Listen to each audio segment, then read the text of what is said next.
মুর্শিদাবাদ জেলার ফারাক্কার খোদাবন্দপুর এলাকায় চলন্ত মালগাড়ি থেকে বিচ্ছিন্ন হয়ে যায় ইঞ্জিন। জানা যায় রবিবার সকালে ধুলিয়ানের দিক থেকে ফারাক্কার দিকে মালগাড়িটি যাওয়ার সময় এই ঘটনাটি ঘটে। যদিও বগিগুলি দাঁড়িয়ে যাওয়ায় বড়সড় দুর্ঘটনা থেকে রক্ষা পাওয়া গিয়েছে। রেল লাইনে একটা গাড়ি আমাদের এই সাকোপাড়া হল্টের দিকে যাচ্ছিল ধুলিয়ান স্টেশন থেকে।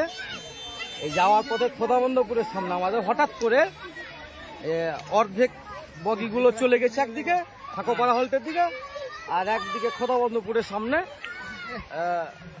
এই ট্রেনের মোটামুটি 10-15টা বগি দাঁড়িয়ে গেছে, মানে কানেকশন ছিন্ন হয়ে গেছে, আলাদা আলাদা ভাগ হয়ে গেছে।